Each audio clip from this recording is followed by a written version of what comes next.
While Prime Minister Justin Trudeau's cabinet gets to work, Conservative leader Andrew Shearer is looking for ways to make a fresh start of his own. The Globe and Mail's Laura Stone is joining us with more on This Week in Politics. Good to have you back. Good morning. Let's start with Canada's new Deputy Prime Minister, Chrystia Freeland. She headed out west. They said that this was going to be an important initiative for them to make ties with the West, and so here we see a demonstration of that.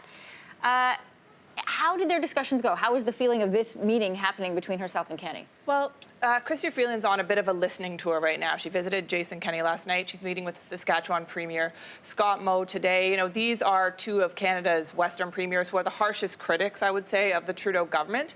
I think that the meeting with Jason Kenney actually went better than expected, and you can see from the photo op of yesterday, they actually struck a conciliatory tone, saying that they do want to find common ground with one another. So I think it was appreciated that Minister Freeland did head out there. After the meeting, Jason Kenney, though, released a set of demands, quite specific set of demands that he wants to see from the federal government, including a start and finish date for the Trans Mountain Pipeline, almost $2 billion in equalization payments, and some other measures that he would like to see. So there are some concrete things that Alberta does want to see from the federal government. Interesting to release them after the meeting and not before.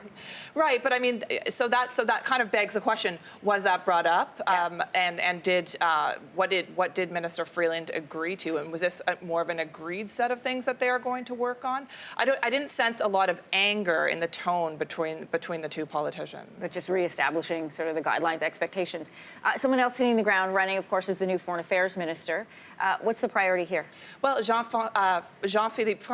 Philippe Francois Champagne, excuse me. Right, yeah, they're all some new names. Champagne, yeah. International lawyer, protege of Jean Chrétien. He was actually in Japan over the weekend meeting with China's foreign affairs minister. His kind of first order of business is, of course, bringing up the case of the two detained Canadians, Michael Spavor and Michael Covering, who have been imprisoned in China for almost a year.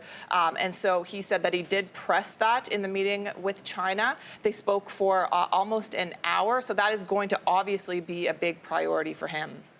Andrew Shearer has also made some big changes to his close team, firing two of his top aides. This is after, of course, they've decided to start this review into what went wrong, why they were not able to win this last election. What's the reason behind these two in particular being let go? Well, you know, Andrew Shearer was facing a lot of pressure to make some changes, to show some action. I guess this is his way of showing that. I mean, these are two of his top advisors, and he did say after his first caucus meeting that one of the big problems he perceived was communications, not the specific policies themselves, but how they were communicated to the public. And he said that, you know, climate change, for instance, they need to better communicate that plan. So he's kind of, you know, is it the messenger or is it the message? Mm-hmm. That's the question here. I mean, his chief of staff certainly helped him during the leadership race and helped him with his message to Quebec.